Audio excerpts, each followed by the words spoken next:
ஆண்டவரும் அருமை இரட்சகரும் மீட்பருமான கர்த்தராகிய இயேசு கிறிஸ்துவின் இனிய நல்நாமத்திலே உங்களுக்கு வாழ்த்துக்களை சொல்லுகிறேன்.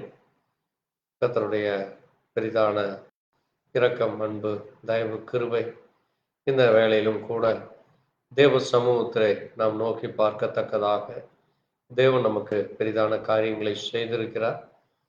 அவர் இரக்கமும் மன உருக்கமும் நீடிய சாந்தமும் தயவும் நிறைந்த அவர் மகிமையின் தேவனாய் இருக்கிறார். அவர் மாறாதவராக இருக்கிறார். அந்த மாறாத மகிமையின் தேவனை, உன்னதமானவரை, பரிசுத்தம் உள்ளவரை, பரிகாரியாகிய கர்த்தரை நாம் இந்த நல்ல வேளையில ஒரு விஷயம் கூட அவரை ஸ்தோத்தரித்து கனப்படுத்தி மகிமைப்படுத்தி இந்த புதன்கிழமை மாலை வேளையிலே அவருடைய சமூகத்திலே வரத்தக்கதாக தேவன் நமக்கு பெரிதான காரியங்களை செய்திருக்கிறார்.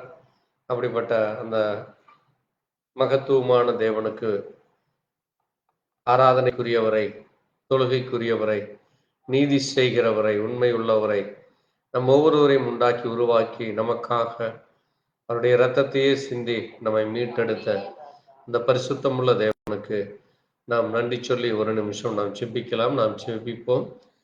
ஸ்தோத்திரிக்கிறோம், ஸ்தோத்திரிக்கிறோம், ஸ்தோத்திரிக்கிறோம், ஸ்தோத்திரிக்கிறோம், ஸ்தோத்திரிக்கிறோம். ஆண்டவரே, கிருபையும் இரக்கம் நிறைந்த எங்கள் ஜீவனுள்ள தேவனே, கர்த்தராகிய இயேசு கிறிஸ்துவே, ஐயா, அந்த அருமையான புதன்கிழமை மாலை வேளைக்காய் இந்த 2024 வருஷம் செப்டம்பர் மாதம் இந்த 4ஆம் நாள் புதன்கிழமை மாலை வேளைக்காய் நன்றி செலுத்துகிறோம். கர்த்தர் தானே பெரிதான காரியங்களை மட்டும் செய்து எங்களை வழிநடத்தி எங்களை பாதுகாத்து எங்களோடு கூட இருப்பதற்காக நன்றி செலுத்துகிறோம். அப்பா இயேசுவே, உம்முடைய இரக்கம் பெரியது, உம்முடைய கிருபை பெரியது, உம்முடைய அன்பு பெரியது. நீர் இரக்கமும் மன உருக்கமும் நீடிய சாந்தமும் தயவும் நிறைந்தவருமாய் இருக்கிறேன். அப்படிப்பட்ட நமக்கு நன்றி சொல்லி இந்த நல்ல நேரத்திலே உடைய கரத்தில் எங்களை தாழ்த்துகிறோம். அப்பா நீரே ஒரு விஷயம் கூட உடைய பிள்ளைகளாகி எங்களை ஆண்டவரே பலப்படுத்துகிற தேவன். எங்களுக்கு உடைய வார்த்தை என்னும் மன்னாவை கொடுத்து எங்களை நீர் ஆண்டவரே உற்சாகப்படுத்தி எங்களை ஆண்டவரே நீர் இந்த பூமியிலே சாட்சியா நிறுத்துகிற தேவனாய் இருக்கிறீரப்பா. அப்படிப்பட்ட உமக்கு நன்றி சொல்லி உடைய கரத்திலே தாழ்த்துகிறோம். இதோ இந்த வேளையில எங்களோடு கூட இணைந்துள்ள ஒவ்வொரு தேவ பிள்ளைகளையும் கர்த்தர் ஆசீர்வதி. வார்த்தையின் மூலமாய் நீர்தாமே பேசி எங்கள் இருதயத்தை ஆண்டவரே உம்முடைய வருகைக்கென்று ஆயத்தப்படுத்த நாங்களும் திடனடைந்தவர்களாய், பலனடைந்தவர்களாய், பரிசுத்தம் உள்ளவர்களாய் ஆண்டவரே நீர் எங்களை மறுரூபப்படுத்தத்தக்கதாக அந்த விசுவாசத்திலே நாங்கள் உறுதியாய் நிலைத்து நிற்கத்தக்கதாக எங்கள் கனிகள் ஆண்டவரே அது புசிக்கத்தக்க கனியாக இருக்க தேவ கிருபையை தார். தொடர்ந்து உடைய இரக்கம் உடைய பிள்ளைகளாக எங்களுக்கு கிடைக்க வேண்டுமா இயேசு கிறிஸ்துவின் பரிசுத்த நாமத்திலே ஆமென். கர்த்தர் தாமே எங்களை ஒருவரையும் ஆசீர்வதிப்பாராக. தேவநாம மகிமைக்காக ஒரு பாடலை பாடலாம்.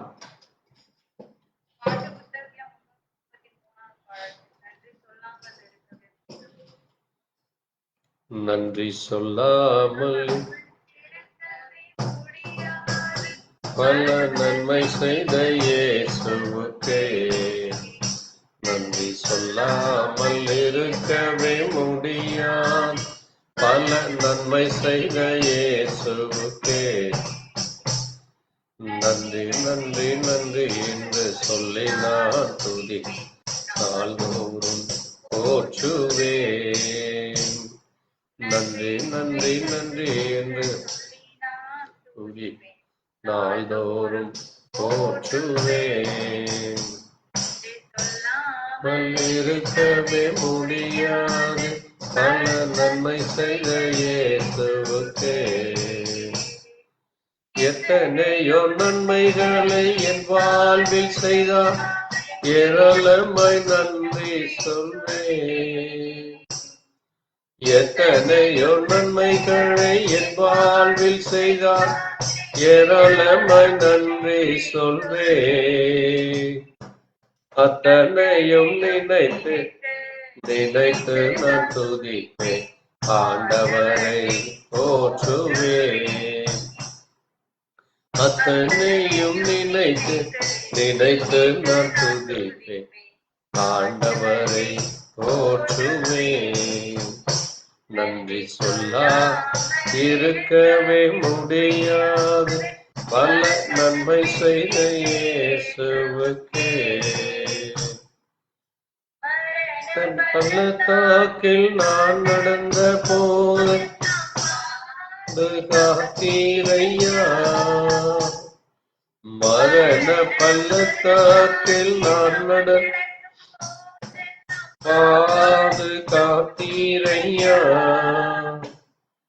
மீண்டும் ஜீவன் கொடுத்து நீர் என்னை வாழ வைத்தீரையா,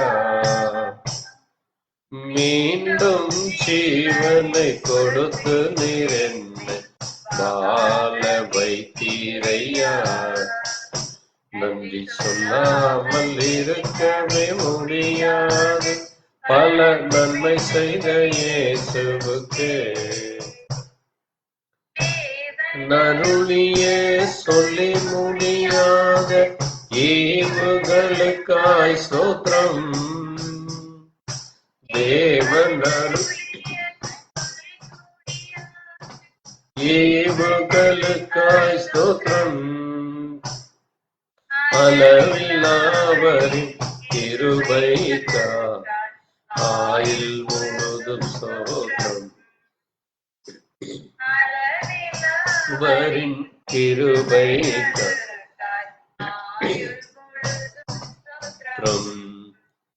நன்றி சொல்லாமல் இருக்கவே முடியாது, பல நன்மை செய்த இயேசுவுக்கே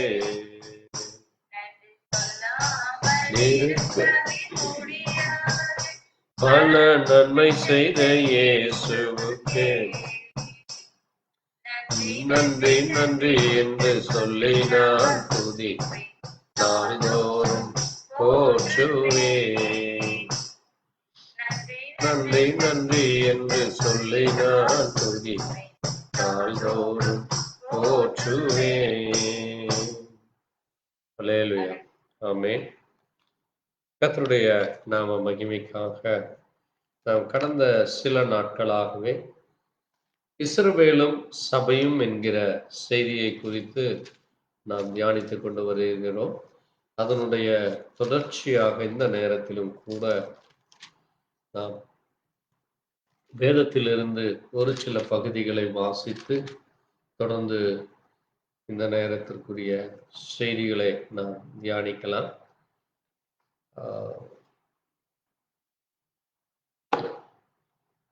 எபிரேயர் எழுதின நிருபம், அப்போஸ்தலனாகிய பவுல் எபிரேயருக்கு எழுதின நிருபம், எபிரேயர் 11ஆம் அதிகாரம் 4ஆம் வசனம் முதல்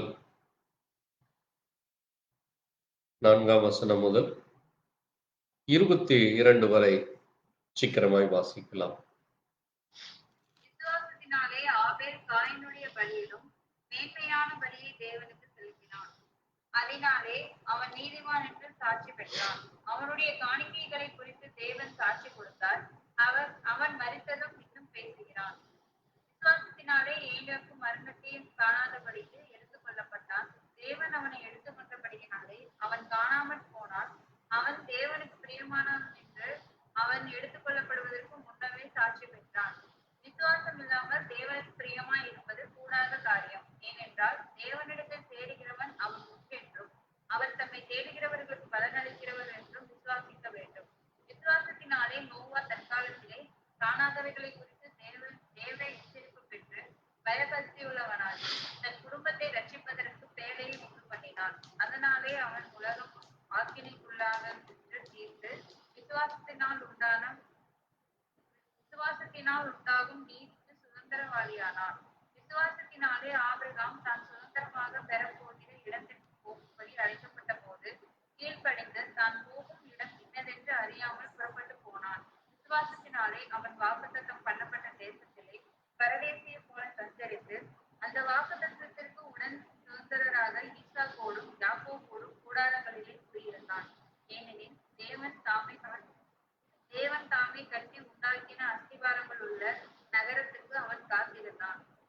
விசுவாசத்தினாலே சாராலும் வாக்குத்தத்தம் பண்ணினவர்கள் உடன்படிக்கை உள்ளவர் என்று கர்ப்பந்தரிக்க பலனடைந்து வயது சென்றவளாய் இருந்தும் பிள்ளை பெற்றாள். ஆனபடியால் சரீரம் சென்றவன் என்று எண்ணத்தகும் ஒருவனாலே வானத்தில் உள்ள பெருக்கமான நட்சத்திரங்களை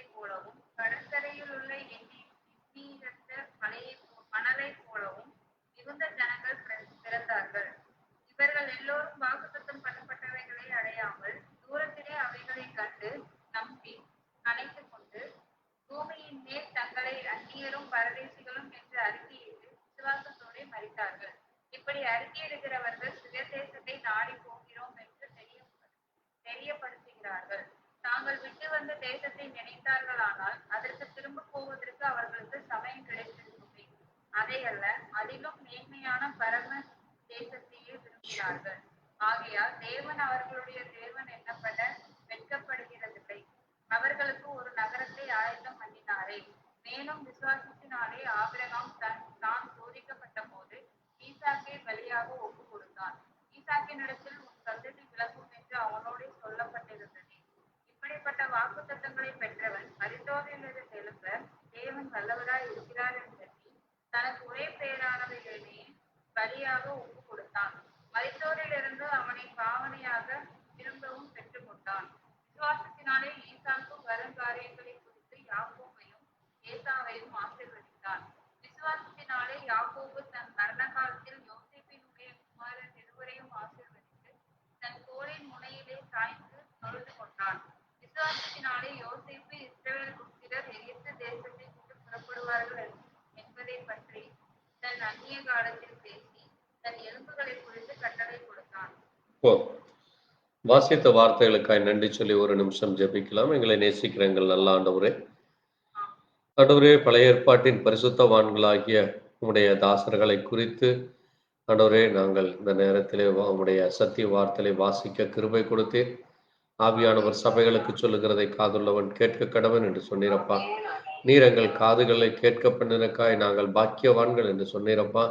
அதற்காய் நன்றி சொல்லி இந்த நேரத்தில் அதில் சொல்லப்பட்ட அந்த மகிமையான மகத்துவமான காரியங்களை நாங்கள் நினைத்து அது எவ்விதமாக அவர்களுக்கு வாக்குத்தத்தம் கொடுக்கப்பட்டதோ அதே வாக்குத்தத்தம் விசுவாசிக்கிறவர்களாகிய பிரஜாதிகளாகிய எங்களுக்கும் அது கிடைக்கும் என்ற விசுவாசத்தோடு நாங்கள் அதை நம்பி உம்மிடத்தில் வந்திருக்கிறோம் அப்பா. உம்மிடத்தில் வருகிற ஒருவரை நீர் புறம்பே தள்ளுவதில்லை என்று சொன்னதற்கு நன்றி சொல்லி உடைய கரத்தில் தாழ்த்துகிறோம். ஆவியானவர் தாமே அதனுடைய காரியங்களை விளக்கி அதை புரிந்து கொள்ள, அதனுடைய மகிமையை மகத்துவங்களை அறிந்து கொள்ள, அப்படிப்பட்ட ஞானத்தை, அப்படிப்பட்ட சிந்தையை, அப்படிப்பட்ட உணர்வுகளை, அப்படிப்பட்டதான ஒரு பாக்கியத்தை பெற்றுக்கொள்ள எங்களை தகுதிப்படுத்த வேண்டுமா இயேசு கிறிஸ்துவினுடைய பரிசுத்த நாமத்திலே ஆமென். கர்த்தர் தாமே உங்களை ஒருவரையும் ஆசீர்வதிப்பாராக. இயேசு கிறிஸ்து நாமத்திலே மீண்டுமாய் உங்களுக்கு வாழ்த்து சொல்லுகிறேன். வாசித்த வார்த்தைகளிலே நாம் இங்கே பார்க்கிற பொழுது ஒரு 7 தேவ மனுஷர்களை குறித்து இங்கே சொல்லப்பட்டிருக்கிறது. ஆமென். முதலாவதாக ஆபேலை குறித்தும், இரண்டாவதாக ஏனேக்கை குறித்தும், மூன்றாவது நோவா, நான்காவதாக ஆபிரகாம், ஐந்தாவதாக ஈசாக்கு, ஆறாவதாக யாக்கோபு, ஏழாவதாக யோசேப்பு என்று 7 தேவ மனுஷர்களை இங்கே நம்ம பார்க்கிறோம். இவர்களிலே நாம் அநேக முறை இவர்களுடைய ஜீவியத்தை குறித்தும் அநேக காரியங்களை குறித்தும் நாம் பேசியிருக்கிறோம். ஆனால் இவர்கள் தேவனாலே அழைக்கப்பட்டு அங்கே தேவன் அவர்களோடு கூட ஒரு உடன்படிக்கையை ஏற்படுத்தி அவர்களுக்கென்று ஒரு தேசத்தை வாக்குத்தத்தம் பண்ணினார். ஆமென். அந்த வாக்குத்தத்தம் பண்ணப்பட்ட பூமிக்குரிய தேசத்தை அவர்களுடைய சந்ததிகள் சென்றார்கள். ஆமென். அதுதான் இன்றைக்கு இஸ்ரவேல் என்கிற அந்த தேசம்.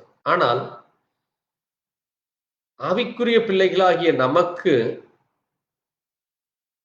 ஒரு தேசத்தை தேவன் வாக்குத்தத்தம் கொடுத்திருக்கிறார். அந்த தேசத்திலும் இவர்கள் வருவார்கள் என்று தேவன் அவர்களிடத்திலே சொல்லியிருக்கிறார். ஆமென். ஆகவேதான் பாருங்கள், அங்கே 8ஆம் வசனம் சொல்லுகிறது, விசுவாசத்தினாலே ஆபிரகாம் தான் சுதந்திரமாய் பெறப்போகிற இடத்திற்கு போகும்படி அழைக்கப்பட்ட பொழுது, தான் சுதந்திரமாய் பெறப்போகிற இடத்திற்கு, ஆமென். பாருங்க, அவர் இருந்த ஊர் நமக்கு தெரியும். அது மெசபத்தோமியா என்கிற கல்தேயர் பட்டணமாகிய ஊர் என்கிற பட்டணத்திலிருந்து இந்த கானான் என்கிற இஸ்ரவேல் தேசத்திற்கு அவர் புறப்பட்டு செல்கிறார். ஆயிரக்கணக்கான மைல் அப்புறத்திலே இருந்து அவர் நடைப்பயணமாக புறப்பட்டு சென்று அந்த இடம் எப்படிப்பட்ட இடம், அங்கே என்ன இருக்கும்? ஏனென்றால் அந்த காலத்திலே நமக்கு நன்றாக தெரியும், வனாந்தரங்களும் பாலைவனங்களும் காடுகளும் விலங்குகளும், திருடர்கள், கொள்ளைக்காரர்கள், மழை இருக்குமா, தண்ணீர் இருக்குமா, நதி இருக்குமா, கடல் இருக்குமா, அல்லது அங்கே உணவுக்கான காரியங்கள் இருக்குமா, தங்குவதற்கு இடம் இப்படி எதுவுமே தெரியாது. ஆமென். அது மட்டுமல்ல, அங்கே தான் போகும் இடம் இன்னதென்று அறியாமல் புறப்பட்டு போகிறார். அந்த இடம் எப்படிப்பட்ட இடம் என்று, அந்த இடத்துல என்ன இருக்கும் என்று கூட அறியாமல் இருக்கிறார். ஆமென். பாருங்க, இது நமக்கு மிக முக்கியமான ஒரு காரியமாக இருக்கிறது. ஏனென்றால் தேவன் இப்பொழுது நம்மை பரலோகம் என்கிற அந்த பரம கானானுக்கு அழைத்து செல்லுகிறார். ஆமென். இவர்கள் சென்றது ஒரு கானான், ஆனால் நமக்கு பரம கானானுக்கு அழைத்து செல்கிறேன் என்று வாக்குத்தத்தம் செய்திருக்கிறார். அந்த கானான் குறித்து வேதத்திலே அநேக இடங்களிலே அது மறைபொருளாக சொல்லப்பட்டிருக்கிறது.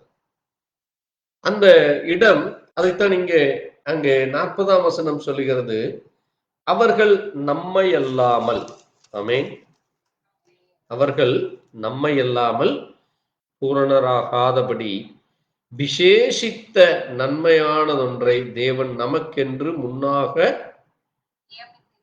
அப்ப தேவன் நமக்கென்று ஒன்றை முன்னதாகவே அதை நியமித்து வைத்திருக்கிறார். அந்த நியமனம் எப்படிப்பட்டதாக இருக்கிறது என்றால், தேவனுடைய பிள்ளைகள் மட்டுமே அங்கே இருக்கிற இடம். யார் இருக்கிற இடம்? தேவனை முழு இருதயத்தோடு, முழு ஆத்மாவோடு, அவரை மட்டுமே நம்பி, அவரை மட்டுமே சார்ந்து, அவரை மட்டுமே கனப்படுத்துகிறவர்கள், அவரை மட்டுமே போற்றுகிறவர்கள், புகழுகிறவர்கள், உறுதியாய் பற்றி கொள்கிறவர்கள், பின்தொடர்ந்து செல்கிறவர்கள், நிலைத்து நிற்கிறவர்கள், பின்வாங்கி போகாதவர்கள், அக்கிரமம் செய்யாதவர்கள், அநியாயம் செய்யாதவர்கள், பொய் பேசாதவர்கள், திருடாதவர்கள், கொலைகாரர்களாகவோ கொள்ளைக்காரர்களாகவோ அருவருக்கு தக்க செய்கைகளை செய்கிறவர்களோ இப்படிப்பட்டவர்கள் அங்கே செல்வது இல்லை. ஆமென். அதைத்தான் அங்கே ரோமருக்கு எழுதின நிருபத்திலே அப்போஸ்தலனாகிய பவுல் மிக தெளிவாக அதை குறித்து சொல்லி இருக்கிறார். நம்ம வாசிக்கலாம், பாருங்கள், வாசிக்கலாம். ரோமர் 1ஆம் அதிகாரம், ரோமர் 1:28 வாசிக்கலாம். பாருங்க, இங்க 2 விதமான காரியங்களை குறித்து அவர் பேசுகிறார். அங்கே 20ஆம் வசனத்திலே காணப்படாதவைகளாகிய அவருடைய நித்திய வல்லமை, தேவத்துவம் என்பவைகள் உலகம் உண்டான முதற்கொண்டு தெளிவாய் சொல்லப்பட்டும் அவர்களுக்கு அங்கே போக்கு சொல்ல இடமில்லை என்று சொல்லுகிறார். அது மட்டுமல்ல, தேவனுடைய பிள்ளைகளுக்கு தேவன் ஒரு பெரிதான காரியங்களை அவர் விசேஷமாய் நமக்கென்று வாக்குத்தத்தம் பண்ணியிருக்கிறார் என்று 4ஆம் வசனத்திலே சொல்லப்பட்டிருக்கிறது. ஆகவே தேவன் ஒரு விசேஷமான காரியங்களை வாக்குத்தத்தம் பண்ணியிருக்கிறார். அந்த வாக்குத்தத்தத்தை குறித்து தேவன் தன்னுடைய பிள்ளைகளாகிய இந்த பூமியில பிறக்கிற எல்லா சந்ததிகளுக்கும் அதை அறிவிக்கிறார். ஆமென். அந்த சந்ததியை அறிவிக்கிற பொழுது பாருங்க, அங்கே அதைத்தான் மிக முக்கியமாக பவுல் குறிப்பிட்டு சொல்கிறார், தேவனை அறியும் அறிவை பற்றி கொண்டிருக்க அவர்களுக்கு மனதில்லாதபடியால். அப்ப மிக கவனமாக வாசிக்க வேண்டும். ஏனென்றால் ஒவ்வொரு வார்த்தையும் மிகவும் ஞான அர்த்தம் உள்ளது. அது எவ்விதமான காரியத்தை அது நமக்கு போதிக்கிறது என்று உணர்ந்து கொள்ள வேண்டும். ஆமென். பாருங்க, வெறுமனே மேலோட்டமாக விரைந்து படிச்சு செல்லலாம். எப்படி நம்ம ரோட்ல செல்லும் பொழுது ஒரு விளம்பர பலகை பார்த்தால் அதை படித்துக் கொண்டு நம்ம அப்படியே அதை குறித்து சிந்திக்காமல் கடந்து சென்று விடுவோம். ஆனால் வேதம் அப்படிப்பட்டது அல்ல. ஆமென். அதை நாம் இரவும் பகலும் தியானிக்க வேண்டும். அப்ப தேவன் நமக்கு இந்த ஆயுசு நாட்களிலே கொடுத்த ஆயுசு நாட்கள்ல இருக்கிறப்பதான் நீங்க அதை தியானிக்க முடியும். உயிரோடு இருக்கிறப்பதான் நீங்க அதை குறித்து என்ன பண்ண முடியும்? கேட்க முடியும். அதை குறித்து நீங்கள் அறிந்து கொள்ள முடியும். அதை குறித்து நீங்கள் புரிந்து கொள்ளுகிற ஞானத்தை தேவன் கொடுக்கிறார். மரித்த பிறகு ஒன்றுமே கிடையாது. அதை நம்ம இந்த பூமியில இருக்கிறப்ப மிக கவனமாக அதை நாம் உள்வாங்கிக் கொள்ள வேண்டும். ஆமென். ஏனென்றால் இன்றைக்கு இந்த செய்தியானது, இந்த சத்தமானது முழு உலகத்திலும் கோடிக்கணக்கான சுவிசேஷகர்கள் மூலமாய், போதகர்கள் மூலமாக, ஊழியக்காரர்கள் மூலமாக, மூப்பர்கள் மூலமாக, சுவிசேஷ பணி செய்கிற தேவ பிள்ளைகள் மூலமாக இன்றைக்கு இங்கே உலகம் முழுவதும் சென்று கொண்டிருக்கிறது. எல்லா ஜனங்களுக்கும் இந்த வார்த்தை சொல்லிக் கொண்டிருக்கிறது. ஆனால் தேவனை அறியும் அறிவை பற்றி கொண்டிருக்க அவர்களுக்கு என்ன இல்லையாமா? மனதில்லை. அவர்கள் அதை மனதிலே வாங்கிக் கொள்வதில்லை. அதான் காரியம். ஆனால் இதை வாங்கிக் கொண்ட நாம் எப்படி இருக்க வேண்டும் என்று நம்மை நாமே என்ன செய்ய வேண்டும்? சரியாக இருக்கிறோமா என்று நம்ம அந்த இடத்திலே நம்மை பொருத்தி பார்த்து கொள்வது மிக அவசியமாக இருக்கு. அது மட்டுமல்ல, பாருங்க, தகாதவைகளை செய்யும்படி அங்கே கேடானவைகளுக்கு தேவன் ஒப்பு கொடுத்து விடுவாராமா. நீங்க தேவனுக்கு பிரியமில்லாமல் நடக்கும் பொழுது, அல்லது தேவனுடைய வார்த்தையை குறித்து அக்கறை இல்லாமல், அதை குறித்து சிந்தை இல்லாமல் இருக்கும் பொழுது தேவன் உங்களை அப்படி விட்டு விடுவார். ஏன் அநேகர் தவறி போய் விடுகிறார்கள், விழுந்து விடுகிறார்கள், அல்லது அங்கே பின்வாங்கி போய் விடுகிறார்கள் என்றால், அதை புரிந்து கொள்ளாமல், அந்த உணர்வு இல்லாமல், அதை மனதிலே வைத்துக் கொள்ளாமல், அந்த எச்சரிப்பின் சத்தத்திற்கு செவிக்கூடாதபடி. எப்படி நமக்கு பின்னாக ஒரு ஆம்புலன்ஸ் வரும் பொழுது, நாம் முன்னோக்கி செல்லும் பொழுது நாம் என்ன செய்ய வேண்டும்? அந்த ஆம்புலன்ஸிற்கு இடம் கொடுக்க வேண்டும். அதான் கவர்மெண்ட் ரூல்ஸ். நீங்க இடம் கொடுக்கலைன்னா உங்களை அரெஸ்ட் பண்ணி கொண்டு போற அளவுக்கு போலீஸுக்கு உரிமை இருக்கிறது, அரசாங்கத்துக்கு உரிமை இருக்கிறது. அந்த உயிருக்கு நீங்க என்ன செய்யறீங்க? இடையூறு செய்கிறீர்கள். அந்த வண்டியில இருக்கிற, அது ஆணானாலும் பெண்ணானாலும் குழந்தையானாலும் யாரானாலும் அவர்களுக்கு நீங்க என்னவா இருக்கிறீங்க? இடையூறு செய்கிறீர்கள் என்று உங்களை கைது செய்ய அரசாங்கத்திற்கு அனுமதி இருக்கு. ஏனென்றால் அந்த ஆத்துமா எப்படிப்பட்டது? அது அரசாங்கத்திற்கு மிக முக்கியமானது. அதனாலதான் அங்கே சைரன் வைத்து அபாய சங்கு மாதிரி அது ஒழித்து கொண்டு, ஒருவர் அடிபட்டிருக்கிறார் அல்லது ஒருவர் மரணத்திற்கு போராடி கொண்டிருக்கிறார், அவரை காப்பாற்ற வேண்டும் என்று சொல்லி அங்கே கொண்டு செல்கிறார்கள். அதை போல தேவனுடைய பிள்ளைகளும் இன்றைக்கு இந்த பூமியிலே தேவன் நமக்கு ஒரு சைரன் கொடுத்திருக்கிறார், எக்கால சத்தத்தை கொடுத்திருக்கிறார். ஆமென். தேவன் வரப்போகிறார். தேவனுடைய பிள்ளைகளே, நீங்கள் ஆயத்தமாருங்கள், விழித்திருங்கள், விசுவாசத்தில் நிலைத்திருங்கள், உறுதியாயிருங்கள், எச்சரிக்கையாயிருங்கள், பரிசுத்தமாயிருங்கள், பயத்தோடு இருங்கள், தேவனுக்கு கீழ்ப்படிந்திருங்கள், தேவனுடைய சத்தத்திற்கு செவி கொடுங்கள் என்று சொல்லி அந்த சத்தம் இன்றைக்கும் ஒலித்து கொண்டிருக்கிறது. ஆமென். அந்த சத்தத்திற்கு நீங்கள் செவி கொடாதபடி, அந்த சத்தத்தை நீங்கள் செத்த மனிதனை போல இருந்தால் அது எப்படி இருக்கும்? செத்த மனிதனுக்கு என்ன சைரன் அடிச்சாலும் சரி அவனுடைய காதில் அது கேட்காது. அந்த காதுக்குள்ளேயே அந்த சவுண்டு போகாது. ஏனென்றால் அங்க என்ன கிடையாது? ஜீவன் இல்லை. அந்த மனிதனுக்குள்ளாக ஜீவன் இருந்தா தான் அது கேட்கு. நமக்குள்ள ஜீவன் இருக்குது. ஜீவன் யாரு? தேவன். இப்ப தேவன் நமக்குள்ள இருக்கிறதுனால தேவன் எல்லா மனிதனுக்குள்ள இருந்து அந்த ஆதியாகமத்திலே சொன்ன வண்ணமாக அங்கே மனுஷனை என்ன செய்தார்? ஜீவாத்மாவாக்கினார். அந்த ஆத்துமாவை நீங்கள் கெடுத்து போடக்கூடாது. அப்படி கெடுத்து போடும் பொழுது கேடானவைகளுக்கு உங்களை ஒப்பு கொடுத்து விடுவார். அது மட்டுமல்ல, பாருங்க, சகலவித அநியாயத்தினாலும் வாசிக்கலாம். பாருங்க, அநியாயம் செய்கிறதிலும், வேசித்தனத்தினாலும், துரோகம், பொருளாசை,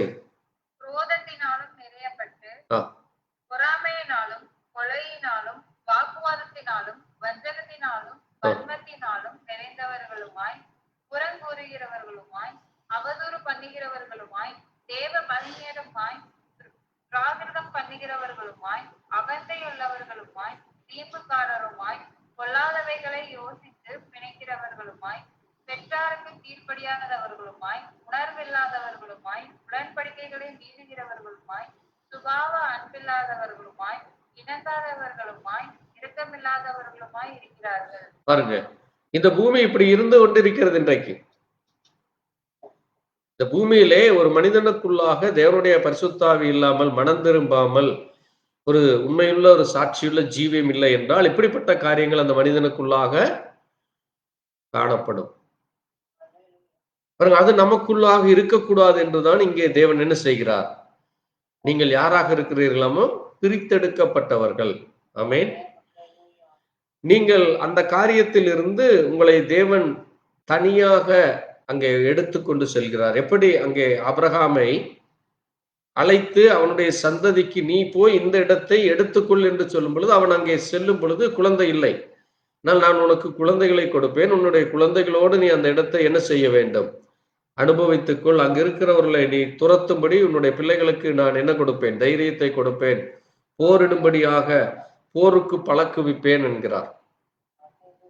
பாருங்க, அவருக்கு அது 400 ஆண்டுகள் எடுத்தது. அங்கே முதலாவது அவர்களை அடிமைப்படுத்தி பிறகு அங்கிருந்து புறப்பட வர செய்து அங்கே அவர்களுக்கு எதிர்த்து நின்ற அமலோக்கியரையும், அவர்களுக்கு எதிர்த்து நின்ற மீதியானையரையும், கானானியரையும், அந்த 5 ராஜாக்களையும், பிறகு அவர்களுக்கு எதிர்த்து நின்ற அந்த தேச குடிகளோடு கூட போரிடும்படி தேவன் அவர்களுக்கு பயிற்சி கொடுக்கிறது தான் அது அவர்களை அழைத்து கொண்டு வருகிறது.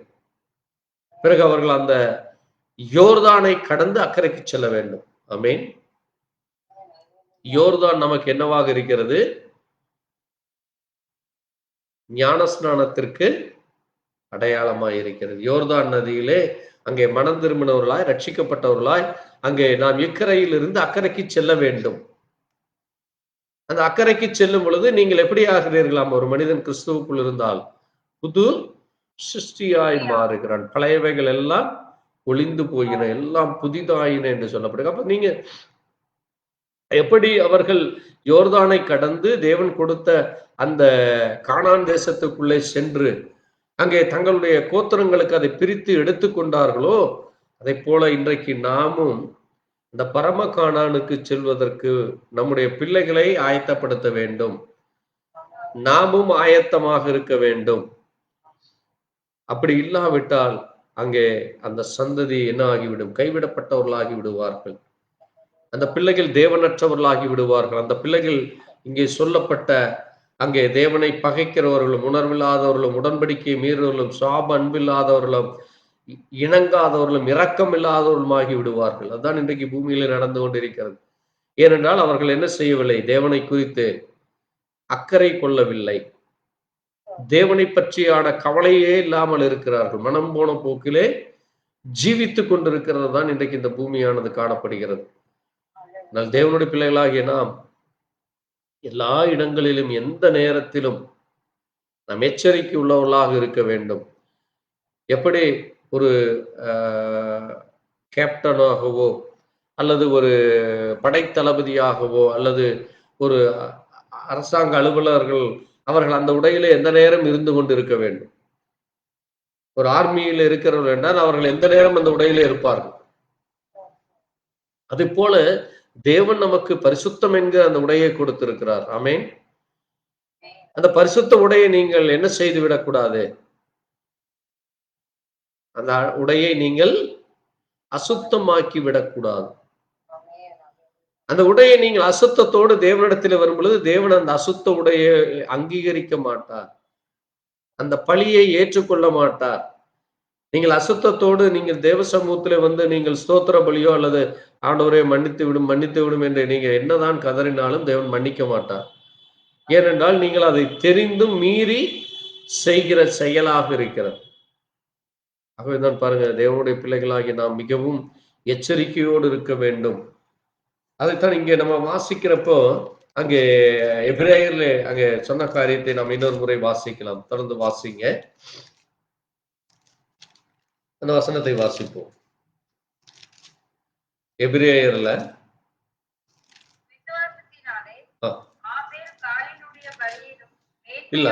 இல்ல இங்க வாசிக்கலாம்.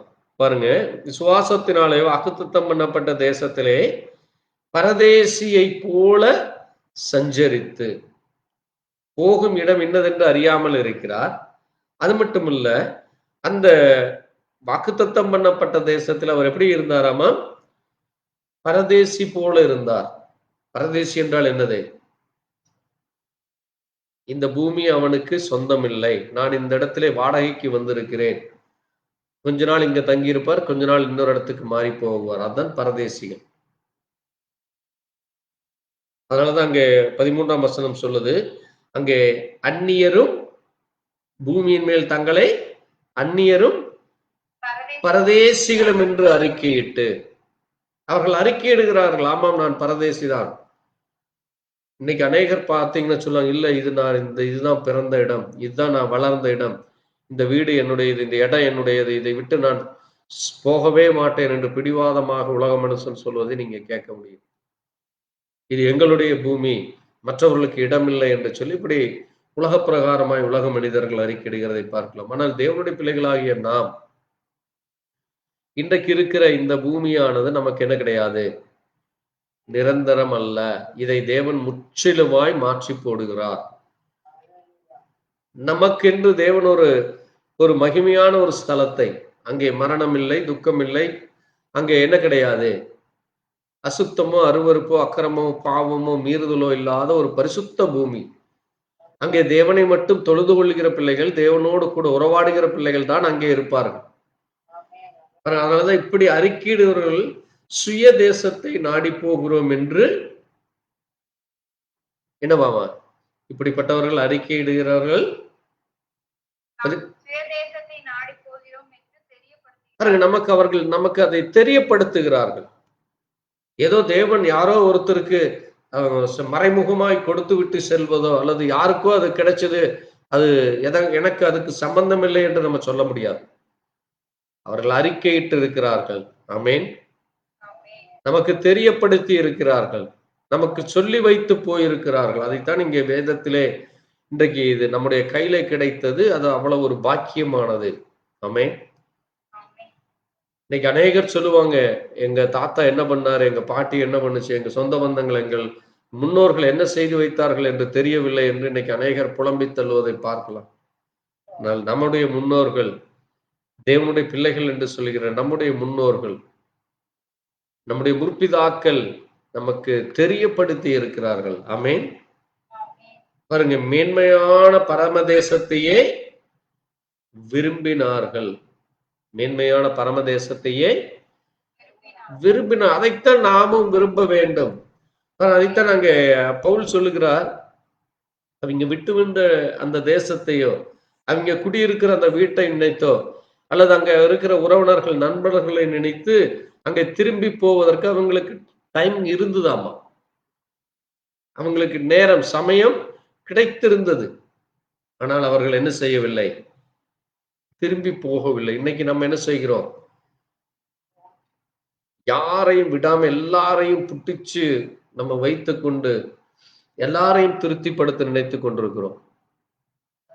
அப்படி செய்வது நம்ம என்ன செய்து விடும், தேவனுக்குரிய காரியத்திலிருந்து நம்மை விலக்கி விடுவதற்கு அது ஒரு எச்சரிப்பாக இருக்கிறது.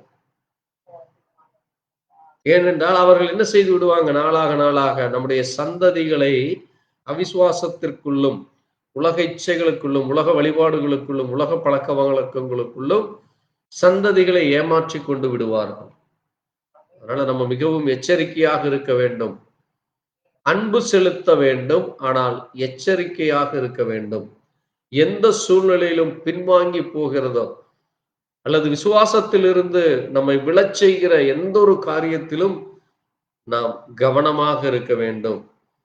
அதனாலதான் தேவன் பாருங்க என்ன செய்தார், ஆபிரகாமையே சோதிக்கிறார். தேவன் ஆபிரகாமையே சோதிக்கிறார். அப்ப அவ்வளவு பெரிய மனிதனையே தேவன் சோதிச்சார், நம்மையும் சோதிப்பார். இயேசு கிறிஸ்துவையும் சோதிக்க தேவன் அனுமதித்தார். அதனாலதான் பிசாசானவன் இயேசு கிறிஸ்து கிட்ட வந்து, நீ என்னை வணங்கி கொண்டால் நான் இந்த முழு உலகத்தை உனக்கு தருகிறேன், என்னை நமஸ்கரித்துக் கொள் என்று சொல்லும் பொழுது, அப்பாலே போ சாத்தானே என்று சொல்லுகிறார். அப்ப நமக்கும் வந்து தேவன் என்ன செய்வார், நம்மையும் சோதனை செய்ய அனுமதிக்கிறார். நீங்க அந்த சோதனையிலே நீங்கள் ஜெயிக்கிறீர்களா இல்லையா என்று தேவன் உங்களை அனுமதிக்கிறார். அங்கே ஆபிரகாம் அதிலே ஜெயம் கொண்டான். தன்னுடைய பிள்ளையை கேட்ட பொழுது பிள்ளையை ஒப்பு கொடுக்கிறார். இன்னைக்கு நம்ம என்ன செய்கிறோம், பிள்ளைக்கு இது ஆண்டவரை குறித்து சொல்லிக் கொடு, பிள்ளைக்கு தேவனை பற்றி அந்த உணர்வு வரட்டும், குடும்பமா ஜெபியுங்கள் என்று சொன்னா, இல்லையா என் புள்ள படிக்க போயிருச்சு, என் பையன் வேலைக்கு போயிட்டான், அல்லது வீட்டுக்காரர் வேலைக்கு போயிட்டாரு, நாங்க 2 பேரு தான் இருக்கிறோம், ஒரு ஆளு தான் இருக்கிறோம். இப்படி என்ன செய்கிறார்கள்? தங்களுடைய ஆத்துமாக்களை மட்டும் பார்த்து கொண்டு தங்களுடைய குடும்ப பிள்ளைகளை குறித்து கவலையற்றவர்களாக, அதை குறித்து அங்கே எந்த விதமான உணர்வில்லாதவர்களாக இருக்கிறதை நம்ம பார்க்க முடிகிறது. அதனாலதான் அங்கே வேதத்திலே பழைய ஏற்பாட்டிலே நம்ம பார்க்கும் பொழுது யோசுவா சொன்னார், நானும் என் வீட்டாருமோ என்றால் கர்த்தரையே சேவிப்போம். குடும்பமாக தேவ சமூகத்திலே வர வேண்டும் என்று தேவன் விரும்புகிறார். தேவன் எப்பொழுதுமே அவர் குடும்பத்திலே பிள்ளைகளோடு கூட இருக்க விரும்புகிறார். ஆமென். அந்த பிள்ளைகளோடு தான் அந்த ஆசீர்வாதம் நமக்கு வேண்டும். அதுதான் ஒரு சரியான குடும்பம். கணவனை கேடு கெட்டா என்ன, பிள்ளைகளை கேடு கெட்டா என்ன, மனைவியை கேடு கெட்டா என்ன என்று நினைப்பது ஒரு உண்மையான குடும்பம் அல்ல. ஆமென். பாருங்க, தேவனுடைய பிள்ளைகள் குடும்பமாக மனம் திரும்பி, குடும்பமாய் ரட்சிக்கப்பட்டு, குடும்பமாய் அனுதினமும் ஜெபத்திலும் விசுவாசத்திலும் அங்கே உபவாச காரியங்கள், ஆலயங்களுக்கு செல்லுகிற காரியங்கள், தொழுகிற காரியங்கள், இப்படி எல்லாவற்றிலும் உண்மையாக இருக்க வேண்டும். அதனாலதான் ஆபேலுடைய வாழ்க்கையிலே பார்க்கும் பொழுது, ஆபேல் தேவனுக்கு அந்த வெளிப்பாடு கிடைத்தது. தேவனிடத்திலிருந்து வெளிப்பாடை பெற்று அவன் சரியானதை செய்தான். ஆனால் அவனுடைய சகோதரன் தன்னுடைய சகோதரன் செய்வதை கண்டு என்ன செய்தான்? பொறாமை கண்டு எரிச்சல் கொண்டு அவனை கொலை செய்து போடுகிறான். அதான் இன்றைக்கு நடக்கிற காரியம். ஒரு குடும்பத்துல அங்கே நல்ல ஜெபிக்கிற ஆட்கள், நல்ல விசுவாசத்துல உறுதியாய் நிற்கிறார்களை பார்த்தால் மற்றவர்களுக்கு எரிச்சல் கோபம் கொண்டு எப்படியாகிலும் அவர் மேல் குற்றம் சொல்லி, எப்படியாகிலும் அவர்களுடைய ஜீவியத்தை கெடுத்து போடும்படி என்ன செய்வான்? உடன்பிறப்புகளையும் உறவினர்களையும் நண்பர்களையும் வைத்து அந்த மனிதனை அங்கே சாத்தானுடைய தந்திரமாக இருக்கிறது. அதில் நம்ம மிகவும் எச்சரிக்கையாக இருக்க வேண்டும். அவன் எந்த நேரமும் என்ன செய்யத்தான் பார்ப்பான்? நம்மை தேவனுடைய சமூகத்திலிருந்து வழிவிலகச் செய்ய தந்திரங்களை ஆலோசித்துக் கொண்டிருப்பான். பாருங்க, அதனாலதான் அங்கே பாருங்க, ஆபிரகாம் தான் சோதிக்கப்பட்ட பொழுது ஈசாக்கை பலியாக ஒப்பு கொடுத்தார். ஆனால் தேவன் அங்கே ஆபிரகாம் இடத்துல சொல்லியிருக்காரு, ஈசாக்கின் இடத்திலே உன் சந்ததி விளங்கும் என்று அங்கே அந்த வாக்கு தத்துவத்தை சொன்னவர், அந்த வாக்கு தத்துவத்தை தந்தவர் மரித்தாலும் என் மகனை உயிரோடு எழுப்ப வல்லவராய் இருக்கிறார் என்று எண்ணினார். வாசிங்க அந்த 18ஆம் வசனத்தை.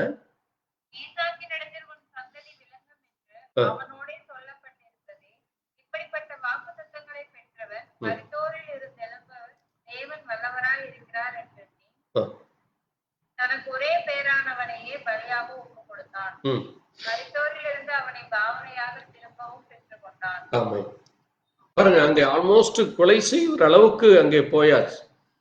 அங்கே அந்த பலிபீடத்திலே ஈசாக்கை படுக்க வைத்து அங்கே பலி செலுத்துவதற்காக தன்னுடைய கத்தியையும் அவர் எடுக்கிறார். அந்த அளவுக்கு போனாலும், ஆனாலும் அவருடைய இருதயத்துக்குள் என்ன இருந்தது? ஈசாக்கின் இடத்திலே உன் சந்ததி விளங்கும் என்று என் தேவன் சொல்லி இருக்கிறார். என்ன ஆனாலும் என் தேவன் பார்த்து கொள்வார். மரித்தாலும் அவனை உயிரோடு எழுப்ப வல்லவராய் இருக்கிறார். ஆமென். மரித்தோரிலிருந்து எழுப்ப தேவன் வல்லவர் என்று அவருக்கு அந்த வல்லமை இருக்கிறது, அவருக்கு அந்த அதிகாரம் இருக்கிறது, அவருக்கு அந்த பலன் இருக்கிறது, அவரிடத்துல அந்த பவர் இருக்கிறது, அந்த சக்தி இருக்கிறது என்று அவருக்கு அந்த உணர்வு தேவன் கொடுத்திருந்தார். ஆமென். பாருங்கள், அவர்கள் தேவன் அவர்களுடைய தேவன் என்று எண்ணப்பட வெட்கப்படுகிறது இல்லை. ஆமென். 16ஆம் வசனம் சொல்லுது பாருங்க, ஆகையால் தேவன் அவர்களுடைய தேவன் என்று எண்ணப்பட வெட்கப்படுகிறதில்லை. ஆமென். இன்னைக்கு அநேகர் தேவனை குறித்து வெளியே சொல்ல வெட்கப்படுகிறாங்க. நம்முடைய தேவனுடைய வல்லமை, தேவனுடைய மகத்துவங்களை, தேவனுடைய மகிமைகளை, தேவன் நமக்கு செய்த நன்மைகளை குறித்து வெளியே சொல்ல வெட்கப்பட்டு கொண்டிருக்கிறோம். எந்த நேரம் உலகத்தானை போல உலக காரியங்களை பேசிக்கொண்டு உலகத்தானை போல நாமும் ஜீவிக்கும் பொழுது நீங்கள் தேவனை குறித்து சொல்ல வெட்கப்பட்டு கொண்டிருக்கிறீர்கள் என்ற அர்த்தம். நம்ம அப்படிப்பட்ட ஒரு ஜீவியம் இந்த பூமியிலே ஜீவிக்க கூடாது. அதனாலதான் ஆண்டவர் சொன்னார், நீங்களே எனக்கு சாட்சி. நீ முழு உலகத்திற்கும் போய் சர்வ சிருஷ்டிக்கும் சுவிசேஷம் பிரசங்கி என்று சொன்னார். இன்னைக்கு எல்லாருக்கும் பயம். ஐயோ, சொன்னா அடிச்சு போடுவாங்களா, அல்லது நம்மிடத்துல பழகாமல் போய் விடுவார்களா, நம்மிடத்துல அன்பு காட்டாமல் போயிடுவார்களா, நம்ம இது ஒதுக்கி வைத்து விடுவார்களா என்று. என்ன ஆனாலும் தேவன் பார்த்து கொள்வார் என்று தைரியமாக சொல்லும் பொழுது தேவன் சூழ்நிலைகளை மாற்ற வல்லவராய் இருக்கிறார். ஆமென். அதுதான் தேவனுடைய பிள்ளைகளுக்கு அங்கே காரியமாக இருக்கு. அதுதான் ஆபிரகாம் செய்த காரியம். என் மகன் மரித்தாலும் சரி, ஏனென்றால் 100 வயது அவருக்கு பிறக்கிறது அந்த குழந்தை. அவ்வளவு வருடங்களாக 25 ஆண்டுகளுக்கு மேலாக குழந்தையே இல்லை. அதைத்தான் அங்கே சாராள் இடத்துல அங்கே பார்க்கும் பொழுது பாருங்கள், அவள் கர்ப்பம் என்ன எப்படி இருந்தாம, செத்து போன கர்ப்பத்தில் இருந்தவள் கர்ப்பந்தரிக்க பெலனடைந்து வயது சென்றவளா இருந்தும் பிள்ளை பெற்றாள். சரீரம் செத்தவன் என்று எண்ணத்தகும் ஒருவன் ஆபிரகாம். அப்படிப்பட்டவன் இடத்திலே அது விளங்கினது என்று பார்க்கிறோம். பிறகு நாம் அங்கே ஈசாக்குக்கு பிறந்த யாக்கோபை குறித்தும் நம்ம கடந்த வாரம் தியானித்தோம். அங்கே பாருங்க, யாக்கோபு தனக்கு பிறந்த அந்த 12 பிள்ளைகளிலே யோசேப்பை குறித்து நாம் அநேக நேரங்களிலே தியானித்து கொண்டு வந்திருக்கிறோம். பாருங்க, இந்த யோசேப்பின் மூலமாகத்தான் தேவன் அந்த எகிப்திலே ஒரு பெரிதான காரியங்களை செய்ய அவனை முன்கொண்டு சென்றதை குறித்து நம்ம தியானிச்சிருக்கிறோம். யோசேப்பு இயேசு கிறிஸ்துவுக்கு ஒரு அடையாளமாக இருக்கிறார் என்று நம்ம சொல்லி இருக்கிறோம். பாருங்க, யோசேப்புடைய ஜீவியத்திலே அநேக காரியங்கள் அது இயேசு கிறிஸ்துவனுடைய ஜீவியத்தோடு இணைந்து வருவதை நாம் பார்க்க முடிகிறது. இந்த யாக்கோபு அங்கே யோசேப்பை அங்கே அந்த எகிப்து தேசத்திலே கண்ட பொழுது அவர் அந்த மரிக்கிற நேரத்திலே தன்னுடைய மகனாகிய யோசேப்பை அழைத்து, என்னுடைய எலும்புகளை கொண்டு போய் நீங்க என்ன செய்ய வேண்டும், நீங்கள் திரும்ப செல்லும் பொழுது என்னுடைய எலும்புகளை அங்க கொண்டு போங்க என்று சொல்லுகிறார். ஆமென். அதே போல யோசேப்பு மரிக்கும் பொழுது அங்கே தன்னுடைய சகோதரர்களிடத்திலே என்னுடைய எலும்புகளையும் நீங்கள் அங்கே திரும்ப செல்லும் பொழுது எடுத்துக்கொண்டு செல்லுங்கள் என்று சொல்லும் பொழுது அவர்கள் அதை எடுத்து செல்வதை, அந்த கானானை விட்டு 430 வருடங்களுக்கு பின்பு புறப்பட்டு செல்லும் பொழுது மோசேயுடைய காலத்திலே தேவன் மோசே இடத்தில் அதை நினைவுபடுத்தி அவர்கள் அதை எடுத்து செல்வதை நாம் வேதத்திலே வாசிக்க முடிகிறது. ஆமென். ஏன் அப்படி அதை அவர்கள் செய்தார்கள் என்றால், இவர்கள் மரித்த இடம் எங்கே இருந்தது? பிரஜாதிகளுடைய இடம். எகிப்துக்கும் இஸ்ரவேலுக்கும் அங்கே ஆயிரக்கணக்கான மைல் தூரத்தில் இருக்கிறார். ஆனால் இவர்களுடைய ஜென்ம பூமி என்பது தேவன் வாக்குத்தத்தம் பண்ணின பூமி எந்த இடம்? இஸ்ரவேல் தேசமாகிய கானான் தேசம். ஆமென். பாருங்க, அந்த கானான் தேசத்திலே இந்த ஆபிரகாம் அங்கே மரித்தவுடன் தன்னுடைய பிள்ளைகளால் அங்கே அடக்கம் பண்ணப்பட்டார். அதே இடத்திலே தான் யாரும் அடக்கம் பண்ணப்படுகிறார்? யோபுவும் அங்கேதான் அடக்கம் பண்ணப்பட்டிருக்கிறார். அதுபோல ஆபிரகாம் அடக்கம் பண்ணப்பட்டார். ஆபிரகாமுடைய மனைவியாகிய சாராளும் அதே இடத்திலே தான் அடக்கம் பண்ணப்பட்டிருக்கிறது. பிறகு ஈசாக்கு, இப்படி ஒவ்வொருவராக அந்த இடத்தில் அடக்கம் பண்ணப்பட்டிருக்கிறார்கள். அந்த இடத்துல தான் நம்முடைய ஆண்டவராகிய இயேசு கிறிஸ்துவும் பிறந்து அங்கேதான் அவரும் அடக்கம் பண்ணப்பட்டார். ஆமென். அது ஏன் என்று அந்த இடத்துல தான் அங்கே என்ன இருக்கிறது? தேவன் தன்னுடைய பரிசுத்தவான்களை ஒன்று கூட்டி அந்த இடத்தில் இருந்துதான் அங்கே அநேக இயேசு கிறிஸ்து மரித்து உயிர்த்தெழுந்த பொழுது அங்கே நம் மத்தேயுவிலே வாசிக்கிறப்போ, நீங்க வாசிப்போம் அந்த வசனத்தை. மத்தேயு 27 அதிகாரம், சீக்கிரம் வாசிக்கலாம். 27:51 வாசிக்கலாம். 51, 52, 53. அப்பொழுது தேவாலயத்தின் திரைச்சீலை மேல் தொடங்கி கீழ் வரைக்கும் நிழலாக வீழ்ந்தது. பூமியும் அதிர்ந்தது, கன்மலைகளும் பிளந்தது, கல்லறைகளும் திறந்தது, நித்திரையடைந்திருந்த அநேக பரிசுத்தவான்களுடைய சரீரங்களும் பிளந்திருந்தது.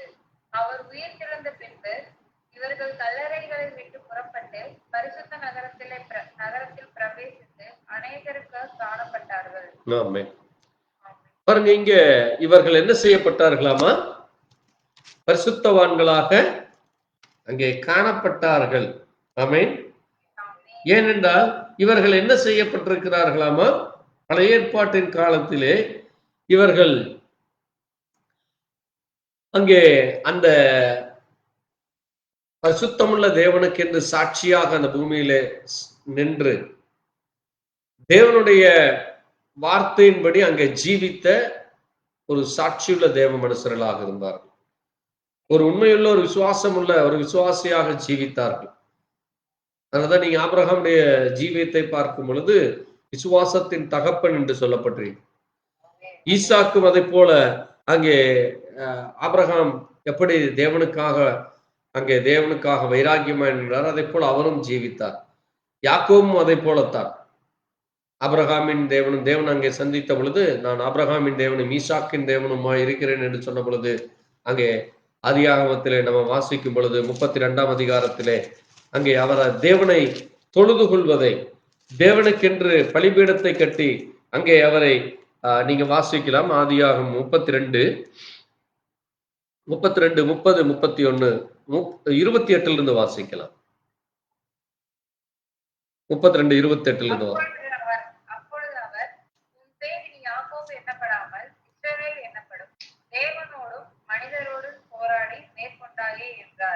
அப்பொழுது யாக்கோபு, உம்முடைய நாமத்தை எனக்கு அறிவிக்க வேண்டும் என்று கேட்டான். அதற்கு அவர், நீ என் நாமத்தை கேட்பானேன் என்று சொல்லி அங்கே அவனை ஆசீர்வதித்தார்.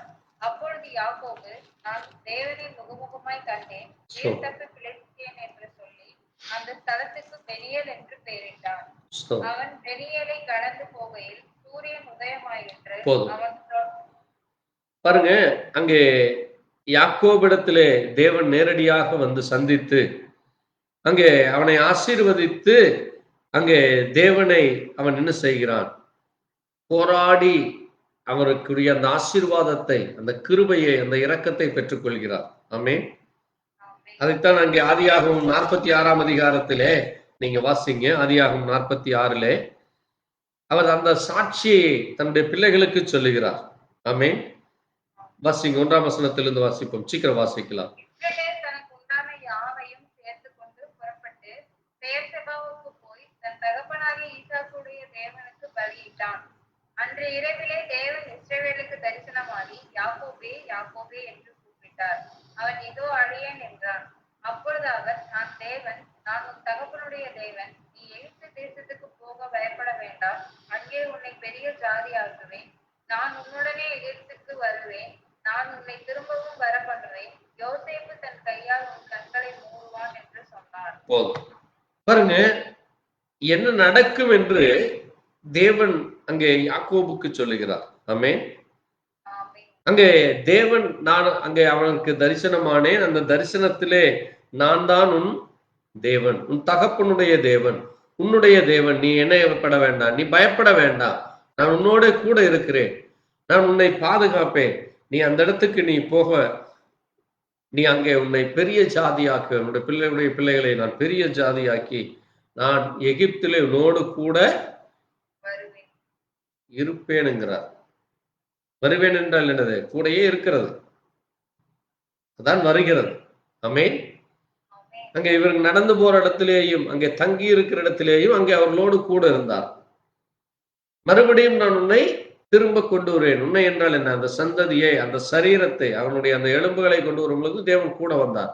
அதனால்தான் மோசேக்கு முன்பாக தேவன் அக்கினி ஸ்தம்பத்திலும் மேக ஸ்தம்பத்திலும் நடந்து செல்கிறார். ஆமென். உன் மகனாகிய யோசேப்பு உன்னை கண்களை மூடுவான். நீ மரிக்கும் பொழுது உன் மகன்தான் உன் கண்ணை மூடுவான். அது அப்படியே நடந்தது. அப்ப தேவன் தன்னுடைய பிள்ளைகளை என்ன செய்கிறார் என்று அறிந்து அந்த பிள்ளைகளோடு கூட இருப்பதற்கு அவர் அநேக வாக்குத்தத்தங்களை, அநேக காரியங்களை அவர் செய்து தன்னை நிரூபித்துக் கொண்டிருக்கிறார். ஆமென். அப்ப இன்றைக்கும் நமக்கு அங்கே எப்படி இஸ்ரவேல் தேசத்திற்கு, அந்த இஸ்ரவேல் சபைக்கு என்ன ஆசீர்வாதத்தை வைத்தாரோ, விசுவாசிக்கிற நமக்கும் அதே ஆசீர்வாதங்களை வைத்திருக்கிறார். ஆமென். ஆகவேதான் பாருங்க, நம்ம மிக கவனமாக இங்கே சொல்லப்பட்டபடி, அங்கே ஈசாக்கினிடத்திலே ஒரு சந்ததி விளங்கும் என்று சொல்லப்பட்டபடி, அங்கே தேவன் அங்கே ஈசாக்கை மரித்தோரிலிருந்து உயிர் தெழுப்பினது போல யோசேப்பு ஒரு அடையாளமாக வைத்து, யோசேப்பின் மூலமாக அங்கே இயேசு கிறிஸ்துவுடைய ஜீவியத்தில் என்ன எல்லாம் காணப்படுமோ அதை அப்படியே பாவனையாக செய்து அங்கே தேவன் அங்கே யோசேப்புக்கு முன்பாக முழங்கால் யாவும் முடங்கும், நாவுகள் யாவும் அறிக்கையிடும் என்று சொல்லி அங்கே பார்வோன் சொல்லுகிறார். யோசேப்பு அங்கே அந்த குதிரை ரதத்திலே வரும் பொழுது யோசேப்புக்கு முன்பாக ஜனங்கள் முழங்கால் படியிட்டு நிற்க வேண்டும். அதை நம்ம வேதத்திலே நம்ம வாசித்து இருக்கிறோம். அதே போல இன்றைக்கு இயேசு கிறிஸ்து முன்பாக நாம் முழங்கால் படியிட்டு முடங்கி நம்மை அறிக்கையிடும் பொழுது தேவன் அந்த விசுவாசத்தை காண்கிறவராயிருக்கிறார். அங்கே யாக்கோபுக்கு என்ன ஆசீர்வாதங்களை வைத்தாரோ அதை தன்னுடைய பிள்ளையாகிய யோசேப்புக்கும் அவர் வைத்தார். அதுதான் தேவனுடைய பிள்ளைகளுக்கு நமக்கும் கொடுத்திருக்கிற ஒரு பெரிய ஆசீர்வாதமாக இருக்கிறது. யோசேப்புடைய ஜீவியத்திலே பாருங்கள், அங்கே அநேக காரியங்களை தேவன் செய்தார். அங்கிருந்த பிரஜாதிகள் மத்தியிலே அவனுக்கு ஞானத்தை, புத்தியை கொடுத்து அந்த சொப்பனத்தையும் தரிசனங்களையும் விளக்கி சொல்லுகிற அந்த அறிவை கொடுத்தார். இன்றைக்கும் தேவன் தன்னுடைய பிள்ளைகளுக்கு இந்த பூமியில என்ன நடக்கும், என்னவாகும் என்று வேதத்திலே சொல்லி அதை நமக்கு சொப்பனங்களிலும் தரிசனங்களிலும் அவர் வெளிப்படுத்துகிற தேவனாக இருக்கிறார். ஆமென். பாருங்க, அதற்கு பிறகு நம்ம பார்க்கிறது மோசேயுடைய ஜீவியம்.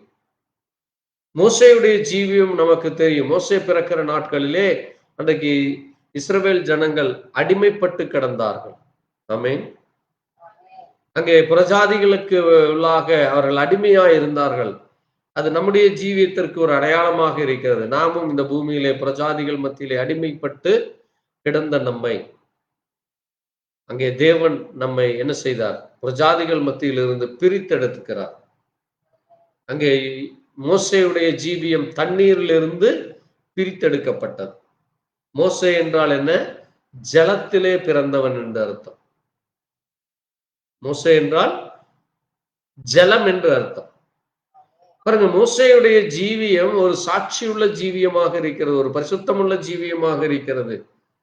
அவர் எல்லா விதங்களிலேயும் எல்லா காரியங்களை கற்றறிந்தாலும் தேவனுக்கு முன்பாக தன்னை தாழ்த்தி அங்கே தேவனுக்கு என்று தன்னை முழுவதுமாக ஒப்பு கொடுத்த ஒரு பரிசுத்தமுள்ள ஒரு தேவ மனுஷனாக இருந்தார். அது நம்முடைய ஜீவியத்திலும் தேவன் நம்மிடத்தில் எதிர்பார்க்கிற ஒரு மிக முக்கியமான ஒரு காரியமாக, தேவன் நம்மிடத்தில் ஒரு மிக முக்கியமான ஒரு பொறுப்பை கொடுத்திருக்கிறார். அங்கே மோசே இடத்திலே அந்த பழைய ஏற்பாட்டின் கட்டளைகளையும் கற்பனைகளையும் கொடுத்து, இது நீ இஸ்ரவேல் ஜனங்களுக்கு முன்பாக நீ வாசி என்று சொல்வது, நமக்கும் அந்த கட்டளைகளையும் கற்பனைகளையும் கொடுத்து பிரஜாதிகளுக்கு முன்பாக நாம் தைரியமாக தேவனுடைய வார்த்தைகளை சொல்ல தேவன் நமக்கு கிருபை கொடுத்திருக்கிறார். ஆமென்.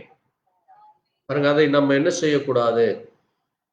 அங்கே அந்த புறஜாதிகள் அவனுக்கு கோபத்தை ஏற்படுத்தி அவன் உடைத்து போட்டது போல, எரிச்சல் கொண்டு கோபம் கொண்டது போல நாமும் செய்யக்கூடாது என்று தேவன் நம்மை எச்சரிக்கிறார். இன்னைக்கு அநேகர் அங்கே என்ன செய்கிறாங்க? வேதத்தை தொடுவதே இல்லை. வேதத்தை வாசிப்பதே ஒரு மிக கடினமான காரியமாக நினைக்கிறார்கள். மொபைல் அல்லது உலக காரியங்கள், உலகத்தை குறித்து வீண் பொழுதுபோக்குகளை நேரம் செலவழித்து வேதத்தை வாசிப்பதற்கே அது ஒரு மிக கடினமான வேலையாக நினைத்து கொண்டிருக்கிற பொல்லாத காலத்திலே நாம் ஜீவித்துக் கொண்டிருக்கிறோம். இன்னைக்கு எல்லோரும் கையிலும் மொபைல் இருக்கு. ஆனால் மொபைலை பார்க்கறதுக்கு நேரம் இருக்கு, வேதத்தை வாசிக்க நேரம் இல்லை. அப்ப நம்ம இந்த உலகம் எங்கே போய்கொண்டிருக்கு நம்ம யோசிக்க வேண்டும். தேவனை தேடுகிற உணர்வுள்ள உண்ணவோ என்று அங்கே மனுஷ புத்திரலை கண்ணோக்கி பார்க்கும் பொழுது ஒருவனும் இல்லை என்று வேதம் சொல்லி இருக்கிறது. அது இன்றைக்கு நடந்து கொண்டிருக்கிறது. தேவனை தேடுகிறது என்றால் காலையில் எந்திரிச்சு ஜெபிக்கிறதோடு மட்டுமல்ல, எல்லா நேரத்திலும் உங்களுடைய ஜீவியமானது தேவனுடைய வார்த்தையை வெளிப்படுத்துகிற ஜீவியமாக இருக்க வேண்டும். அது தேவன் நம்மிடத்தில் எதிர்பார்க்கிறார். அதனாலதான் பாருங்க, அங்கே ஆபிரகாம் சோதிக்கப்பட்ட பொழுது அவர் தனக்கென்று கொடுக்கப்பட்ட அந்த ஜீவியத்திலே அழைக்கப்பட்ட அழைப்பில் அவர் உறுதியாக இருந்தார். விசுவாசம் இல்லாமல் இருப்பது தேவனுக்கு பிரியமா இல்லாத காரியம் என்று அறிந்து தேவனிடத்தில் சேருகிறவர் உண்மை என்றும் அவர் தம்மை தேடுகிறதுக்கு பலன் அளிக்கிறார் என்றும் அங்கே விசுவாசிக்க வேண்டும். அதுதான் உண்மையான விசுவாசம் என்று நமக்கு சொல்லியிருக்கு. அதே போல நோவா பாருங்க, தற்காலத்திலே காணாதவளை குறித்து தேவனிடத்தில் எச்சரிப்பை பெற்று பயபக்தி உள்ளவனாகி, 7ஆம் வசனம் சொல்லுகிறது, வாசிப்போம். அதுல எபிரேயர் 11:7 தற்காலத்திலே காணாதவைகளை குறித்து தேவ பாருங்க, இந்த காலத்திலே நோவா இந்த காலத்தில் நடக்கிறதை குறித்து காணவில்லை. ஆனால் இப்படித்தான் நடக்கும் என்று அன்றைக்கு தேவன் அங்கே நோவா இடத்திலே சொன்னார். அதனால்தான் இன்றைக்கு பிரஜாதேவர்களை நமக்கு தேவன் சொல்லி இருக்கிறார். என்னது? நோவாவின் நாட்களில் நடந்தது போல மனுஷகுமாரன் வரும் நாட்களிலே நடக்கும். அப்ப அது ஒரு எச்சரிப்பு. அதைத்தான் அப்பளை சொன்ன ஒரு சைரன் நமக்கு கொடுக்கப்பட்டிருக்கிறது. அந்த எச்சரிப்பை குறித்து நீங்க பயபக்தி உள்ளவர்களாக இருக்க வேண்டும். பயத்தோடு நடுக்கத்தோடு குமாரன் கோபம் கொள்ளாமலும் அவருடைய கோபம் பற்றி எறியாமலும் இருக்க அவர் அண்டை கிட்டி சேர்ந்து அவரை முத்தம் செய்கிறவன் பாக்கியவான் என்று சொல்லி, நீங்க அவருடைய பாதத்தை பிடித்து நீங்கள் முத்தம் செய்கிறதுனா என்னது? அவரை நீங்கள் முழுசா நேசிக்கிறது, முழுவதுமாக அவரை நேசிப்பதுதான் அது. அவரை நீங்க தொட உங்களுடைய கை எப்படி இருக்க வேண்டும்? அவர் பரிசுத்தமல்லா இருப்பதை போல நீங்களும் பரிசுத்தமா இருந்தால்தான் அவரை போய் தொட முடியும். இன்னைக்கு ஜனங்க அநேகர் ஒருவர் கை கொடுக்க கூட யோசிக்கிறாங்க. இல்ல, அவர் அந்த ஜாதி, இவர் இந்த ஜாதி, அவர் அந்த மதம் இந்த மதம், அவருக்கு எங்களுக்கு இல்ல, அவர் ஏழை, இவர் பணக்காரன். பாருங்க, இன்றைக்கு அது இந்த பூமியில இன்றைக்கு எல்லா இடங்களிலேயும் அந்த அருவருப்பு, அந்த அசுத்தம், அந்த வேறுபாடு, அந்த ஏற்றத்தாழ்வு காணப்படுகிறது. தேவனுடைய பிள்ளைகளிடத்திலே அது இருக்கக்கூடாது என்று தேவன் விரும்புகிறார். அதனாலதான் நீங்க அவருடைய பாதத்தை சுத்தம் செய்ய வேண்டும். தேவனிடத்தில் வருகிறவர் அவர் உள்ளவர் என்றும் அவர் தம்மை தேடுகிறவருக்கு பலனளிக்கிறார் என்று நீங்க விசுவாசிக்க வேண்டும். அது மட்டுமல்ல, அங்கே கிறிஸ்துவிடத்திலே உயர்வென்றும் இல்லை, தாழ்வென்றும் இல்லை, யூதன் என்றும் இல்லை, கிரேக்கன் என்றும் இல்லை. அப்ப நம்ம எல்லோரும் தேவனுடைய பிள்ளைகளாக இருக்கிறோம். அப்ப நம்ம இடத்துல அந்த ஏற்றத்தாழ்வுகள் இல்லாதபடி நம்ம மிகவும் எச்சரிக்கையா இருக்க வேண்டும். அதைத்தான் அங்கே பார்க்கும் பொழுது, அங்கே தன் குடும்பத்தை ரட்சிப்பதற்கு ஒரு பேழையை உண்டு பண்ணினான். அதனாலே அவன் உலகம் ஆக்கினுக்குள்ளாக தீர்ந்து விசுவாசத்தில் உண்டாகும் நீதிக்கு சுதந்திரவாளியானார். இப்ப இன்னைக்கு நமக்கு ஒரு பேழை ஒன்று இருக்கிறது. ஆமென். என்னது பேழையோட பேர் என்னது? பேழைனா, பேழை என்பது எதை குறிக்கிறது? மறந்தாச்சு. எல்லா காரியத்தையும் மறக்கணும். நான் அடிக்கடி நினைவுபடுத்தி கொண்டே இருந்தா மட்டும்தான் ஞாபகமே வரும். பேழை இயேசு கிறிஸ்து நாமத்திற்கு அடையாளம். பேழை அன்றைக்கு அவர் ஒரு ஆர்டிபிஷியலான ஒன்று செய்தார். இன்றைக்கு அது நேச்சரான பேழையாக இருக்கிறது. இயற்கையான ஒரு கூடாரம். தேவன் தான் நமக்கு என்னவாக இருக்கிறார்? அவரே நமக்கு அடைக்கலம், அவரே நமக்கு தஞ்சை, அவரே நமக்கு கோட்டை, அவரே நமக்கு அரண், அவரே நமக்கு பாதுகாப்பாக இருக்கிறார். அப்ப அந்த நாமத்திற்குள்ளாக நீங்கள் வரும் பொழுது, இயேசு கிறிஸ்து என்கிற அந்த நாமத்திற்குள்ளாக நீங்க வர வேண்டும். அந்த பேழைக்குள்ளாக வருவனுக்கு மட்டும்தான் என்ன இருந்தது? மீட்பு இருந்தது. நோவா குடும்பம் தான் அந்த பேழைக்குள்ளே வந்தது. அதனால அந்த குடும்பம் ரட்சிக்கப்பட்டது. அதே போல நீங்க இன்றைக்கு இயேசு கிறிஸ்து என்கிற அந்த நாமத்திற்குள்ளாய் வந்தால் மட்டும்தான் உங்களுக்கு ரட்சிப்பு. இயேசு கிறிஸ்து நாமம் அல்லாமல் வேறொரு நாமம் இந்த பூமியிலே கட்டளையிடப்படவில்லை. ஏனென்றால் இந்த உலகம் ஆக்கினுக்குள்ளாக தீர்க்கப்படுவதற்கு இது தயாராகி கொண்டிருக்கிறது. அதனாலதான் நோவாவின் நாட்களில் நடந்தது போலும், லோத்தின் நாட்களில் நடந்தது போலும் இன்றைக்கு எல்லா விதமான காரியங்கள் நம்மை சுற்றி நெருக்கி கொண்டிருக்கிறது. இன்னைக்கு இந்தியாவிலே அநேக மாநிலங்கள் தண்ணீரில் முழுகி கொண்டு கோடிக்கான பணங்கள் விரயமாகி கொண்டிருக்கிறது. ஒவ்வொரு மாநிலத்தினுடைய அந்த முதலமைச்சர்கள் சொல்லுகிற அந்த பணத்தை கேட்டாலே நமக்கு தலை சுற்றுகிற அளவுக்கு இருக்கு. 5000 கோடி நட்டமாகிவிட்டது, 10,000 கோடி நட்டமாகிவிட்டது. இது எல்லாமே நீங்க கணக்கெடுத்தீங்கன்னா எத்தனையோ லட்சம் கோடி இன்றைக்கு இழப்பீடு. ஆயிரக்கணக்கான லட்சக்கணக்கான வீடுகள், கார்கள் முழுகி கிடக்கிறது. ஆடு மாடுகள், மனிதர்கள் தண்ணீரில் முழுகி. நீங்க அதையெல்லாம் கிளீன் பண்ணி சரியாக கொண்டு வர வேண்டும். எத்தனையோ கோடிக்கணக்கில் செலவழிக்க வேண்டும். ஏன் அது நடக்கிறது என்றால், தேவனுடைய வார்த்தைக்கு, தேவனுடைய சத்தத்திற்கு செவி கொடாதபடி, தேவனுடைய ஊழியங்களுக்கும் தேவனுடைய பிள்ளைகளுக்கும் விரோதமாய் எங்கெல்லாம் எழும்புகிறார்களோ அங்கே இந்த காரியம் உண்டு. அதை நீங்கள் கண்ணெதிரிலே பார்க்க முடியும். அது தேவனுடைய எச்சரிப்பாக இருக்கிறது. தேவன் இதை செய்ய போகிறார் என்று அவர் எச்சரிக்கிறார். அந்த எச்சரிப்புக்கு நீங்க கவனமாக இருக்க வேண்டும். நாம் விசுவாசத்தில் தேவனுக்கு பிரியமாக இருக்க வேண்டும். நீங்க பிரியமா இல்லாமல் உங்களுடைய சிந்தையின்படி, உங்களுடைய விருப்பத்தின்படி நடக்கும் பொழுது அது உங்களை நியாயத்தீர்ப்புக்குள்ளாக கொண்டு சென்று விடும். அதனாலதான் காயின் அவனுக்கு விரும்பினதை அவன் செய்தான். தேவன் அதை விரும்பல. ஆபேல் தேவனுக்கு என்ன விருப்பமோ அந்த உணர்வு தேவன் கொடுத்த பொழுது அதை செய்தான். அப்ப தேவன் இன்றைக்கு நமக்கும் அந்த உணர்வை கொடுக்கிறார். நமக்கும் அந்த சத்தத்தை தொனிக்க பண்ணுகிறார். அந்த சத்தத்திற்கு நீங்கள் செவி கொடுத்தால் உங்களை நீங்களே என்ன செய்து கொள்ளலாம்? காப்பாற்றிக் கொள்ள முடியும். உங்களை நீங்களே தேவனுக்குள்ளாக அங்கே இறுக பற்றி கொள்ள முடியும்.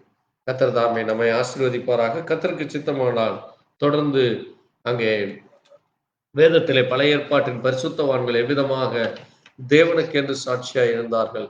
இன்றைக்கு இந்த சபை என்று சொல்லுகிற நாம் இஸ்ரவேல் சபை, இஸ்ரவேல் பிள்ளைகள் எவ்விதமாய் தேவனுக்கென்று சாட்சியாய் இருந்தார்கள், அதை போல நம்முடைய ஜீவியம் இப்படிப்பட்ட ஜீவியமாய் இருக்கிறதா என்று நிதானித்து நாம் தேவ சமூகத்திலே நம்மை ஒப்பு கொடுத்து நாம் ஜெபிக்கலாம்.